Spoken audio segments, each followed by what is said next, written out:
ನಮಸ್ಕಾರ ವೀಕ್ಷಕರೇ, ವಿಸ್ಮಯ ಕ್ರಾಂತಿಗೆ ಸ್ವಾಗತ. ಮಾ ದುರ್ಗೆಯ 9ನೇ ರೂಪವಾದ ಮಾ ಸಿದ್ಧಿದಾತ್ರಿಯನ್ನ ನವರಾತ್ರಿಯ 9ನೇ ದಿನದಂದು ಅಂದರೆ ಮಹಾನವಮಿಯ ದಿನದಂದು ಪೂಜಿಸಲಾಗುತ್ತೆ. ದೇವಿಯ ಹೆಸರಿನ ಅರ್ಥ ಎಂದರೆ ಎಲ್ಲ ರೀತಿಯ ಸಾಧನೆಗಳನ್ನು ಮತ್ತು ಮೋಕ್ಷವನ್ನ ನೀಡುವ ತಾಯಿ ಎಂಬರ್ಥ. ಸಾಮಾನ್ಯವಾಗಿ ಸಿದ್ಧಿದಾತ್ರಿ ದೇವಿಯನ್ನ ದೇವತೆಗಳು, ದೇವತಾ, ಯಕ್ಷ, ಗಂಧರ್ವ, ಕಿನ್ನರ, ರಾಕ್ಷಸ, ಋಷಿಮುನಿಗಳು, ಸಾಧಕ ಮತ್ತು ಮನೆಗಳು ಮತ್ತು ಆಶ್ರಮಗಳಲ್ಲಿ ವಾಸಿಸುವ ಜನರು ಸಹ ಪೂಜಿಸ್ತಾರೆ. ಈ ದಿನದ ಮಹತ್ವವೇನು, ಪೂಜೆಯನ್ನ ಯಾವ ರೀತಿ ಮಾಡಬೇಕು ಎಂಬುದರ ಬಗ್ಗೆ ಇವತ್ತು ನಾನು ನಿಮಗೆ ಡೀಟೇಲ್ ಆಗಿ ಹೇಳ್ತೀನಿ. ನವರಾತ್ರಿಯ 9ನೇ ದಿನದಂದು ಈ ದೇವಿಯ ಸ್ವರೂಪದ ಹೆಸರು ಸಿದ್ಧಿದಾತ್ರಿ. ಹೆಸರೇ ಸೂಚಿಸುವಂತೆ ಸಿದ್ಧಿಯನ್ನು ಅನುಗ್ರಹಿಸುವವಳು ಅಥವಾ ನೀಡುವವಳು ಆ ಮಹಾತಾಯಿ.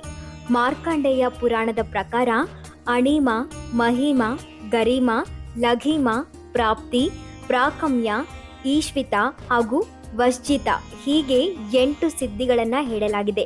ಆದರೆ ಬ್ರಹ್ಮ ವೈವರ್ತ ಪುರಾಣದ ಪ್ರಕಾರ ಶ್ರೀಕೃಷ್ಣ ಜನ್ಮಖಂಡದಲ್ಲಿ ಈ ಸಂಖ್ಯೆಯನ್ನ 18 ಅಂತ ಹೇಳಲಾಗಿದೆ. ಆ ಜಗಜ್ಜನನಿಯನ್ನ ಆರಾಧನೆ ಮಾಡೋದ್ರಿಂದ, ಅದರಲ್ಲೂ ಶರನ್ನವರಾತ್ರಿಯ 9ನೇ ದಿನದಂದು ಸಿದ್ಧಿದಾತ್ರಿ ರೂಪದಲ್ಲಿ ಆರಾಧಿಸೋದ್ರಿಂದ ಈ ಎಲ್ಲ ಸಿದ್ಧಿಗಳು ದೊರೆಯುತ್ತೆ.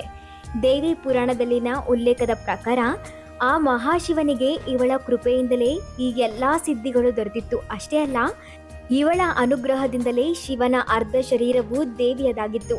ಆದ್ದರಿಂದಲೇ ಶಿವನು ಜಗತ್ತಿನಲ್ಲಿ ಅರ್ಧನಾರೀಶ್ವರ ಎಂಬ ಹೆಸರಿನಿಂದ ಪ್ರಖ್ಯಾತನಾದ, ಆದರ್ಶನಾದ. ನವರಾತ್ರಿಯಲ್ಲಿ ದೇವಿಯ 9 ಸ್ವರೂಪಗಳನ್ನು ವಿವರಿಸುತ್ತಾ ಕೊನೆಯದಾಗಿ ಬರುವುದು ಸಿದ್ಧಿದಾತ್ರಿ ದೇವಿ ಸ್ವರೂಪ.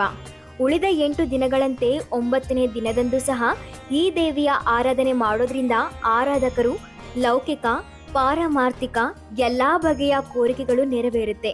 ಆ ಭಗವತಿ ಸಿದ್ಧಿದಾತ್ರಿ ದೇವಿ ಅನುಗ್ರಹಿಸಿದ ಮೇಲೆ ಬೇರೆ ಯಾವ ಕೃಪೆ, ಅನುಗ್ರಹ, ರಕ್ಷಣೆಯ ಅಗತ್ಯವೂ ಸಹ ಆ ಆರಾಧಕರಿಗೆ ಅಗತ್ಯ ಇರುವುದಿಲ್ಲ.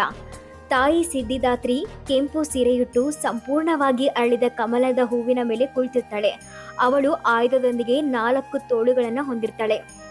ಅವಳ ಮೇಲಿನ ಬಲಗೈ ತೋರು ಬೆರಳಿನಲ್ಲಿ ಚಕ್ರ ಹಿಡಿದಿದ್ದು, ಮೇಲಿನ ಕೈಯಲ್ಲಿ ಅವಳು ಶಂಖವನ್ನ ಹಿಡಿದಿದ್ದಾಳೆ. ಅವಳು ತನ್ನ ಬಲಗೈಯಲ್ಲಿ ಗದೆಯನ್ನು ಹಿಡಿದಿದ್ದು ಮತ್ತು ಅವಳಿನ ಕೆಳಗಿನ ಎಡಗೈಯಲ್ಲಿ ಕಮಲದ ಹೂವಿದೆ. ಯಾವ ವ್ಯಕ್ತಿಯು ಶರನ್ನವರಾತ್ರಿಯ 9ನೇ ದಿನದಂದು ಈ ಸಿದ್ಧಿದಾತ್ರಿ ದೇವಿಯ ಆರಾಧನೆ ಮಾಡ್ತಾರೋ ಅಂಥವರಿಗೆ ಎಲ್ಲ ಸಿದ್ಧಿಗಳನ್ನು ಆ ತಾಯಿಯು ಅನುಗ್ರಹಿಸ್ತಾಳೆ. ಈ ಸೃಷ್ಟಿಯಲ್ಲಿ ಆ ವ್ಯಕ್ತಿಗೆ ನಿಲಕಲಾರದ್ದು ಎಂಬುದು ಯಾವುದೂ ಇರೋದಿಲ್ಲ. ಸಿದ್ಧಿದಾತ್ರಿ ಮಾತೆಯನ್ನ ಪೂಜಿಸೋದ್ರಿಂದ ಎಲ್ಲಾ ಇಷ್ಟಾರ್ಥಗಳು ಈಡೇರ್ತವೆ. ರೋಗ, ದುಃಖ ಮತ್ತು ಭಯದಿಂದ ಮುಕ್ತರಾಗ್ಬೋದು ಅನ್ನೋ ನಂಬಿಕೆ ಸಹ ಇದೆ. ಜ್ಯೋತಿಷ್ಯದ ಪ್ರಕಾರ ವ್ಯಕ್ತಿಯ ಜಾತಕದ 6ನೇ ಮತ್ತು 11ನೇ ಮನೆಯ ಮಾ ಸಿದ್ಧಿದಾತ್ರಿ ಪೂಜೆಯಿಂದ ಬಲಗೊಳ್ಳುತ್ತೆ.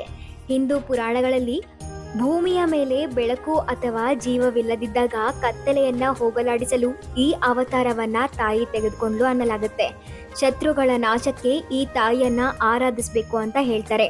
ಇನ್ನು ಈ ದಿನ ಬೆಳಿಗ್ಗೆ ಬೇಗ ಎದ್ದು ಸ್ನಾನ ಮಾಡಿ ದೇವರ ಮನೆಯನ್ನ ಅಲಂಕರಿಸಿ ಪೂಜೆಯನ್ನು ಪ್ರಾರಂಭಿಸುವ ಮೊದಲು ದೇವಿಯನ್ನ ಮನಸ್ಸಿನಲ್ಲಿಟ್ಕೊಂಡು ಸಂಬಂಧಿಸಿದ ಮಂತ್ರಗಳನ್ನು ಪಠಿಸಿ, ಹಣೆಯ ಮೇಲೆ ತಿಲಕವನ್ನ ಹಚ್ಚಿ ಮತ್ತು ಕಲಶ ಪೂಜೆ ಮಾಡಿ. ನಿಮ್ಮ ಅಂಗೈಯಲ್ಲಿ ನೀರನ್ನು ತೆಗೆದುಕೊಂಡು ದೇವಿಯನ್ನ ಪ್ರಾರ್ಥಿಸುವ ಮೂಲಕ ಸಂಕಲ್ಪವನ್ನ ಮಾಡಿ. ಹಣ್ಣುಗಳು, ಆಹಾರ ಪದಾರ್ಥಗಳು, ಸಿಹಿ ತಿಂಡಿಗಳು ಮತ್ತು 5 ವಿಧದ ನೈವೇದ್ಯಗಳನ್ನು ಈ ದಿನ ಮಾಡಬೇಕು. ನಂತರ ಆರತಿ ಮಾಡಬೇಕು.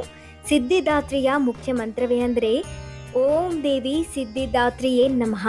ಈ ಮಂತ್ರವನ್ನ 108 ಬಾರಿ ಪಠಿಸುವುದು ಅತ್ಯಂತ ಪ್ರಯೋಜನಕಾರಿ ಅಂತ ಪರಿಗಣಿಸಲಾಗಿದೆ. ಅಥವಾ ಯಾ ದೇವಿ ಸರ್ವಭೂತೇಷು ಮಾ ಸಿದ್ಧಿದಾತ್ರಿ ರೂಪೇಣ ಸಂಸ್ಥಿತ ನಮಸ್ತಸ್ಯೆ ನಮಸ್ತಸ್ಯೆ ನಮಸ್ತಸ್ಯೆ ನಮೋ ನಮಃ ಎನ್ನುತ್ತಾ ಸಿದ್ಧಿದಾತ್ರಿ ದೇವಿಯನ್ನ ಸ್ತುತಿಸಿ ದೇವಿಯ ಅನುಗ್ರಹಕ್ಕೆ ಪಾತ್ರರಾಗಿ. ಸಿದ್ಧಿದಾತ್ರಿ ಮಾತೆಯನ್ನ ಪೂಜಿಸೋದ್ರಿಂದ ಎಲ್ಲಾ ಇಷ್ಟಾರ್ಥಗಳು ಈಡೇರುತ್ತೆ. ರೋಗ, ದುಃಖ ಮತ್ತು ಭಯದಿಂದ ಮುಕ್ತರಾಗ್ಬೋದು ಅನ್ನೋ ನಂಬಿಕೆ ಸಹ ಇದೆ.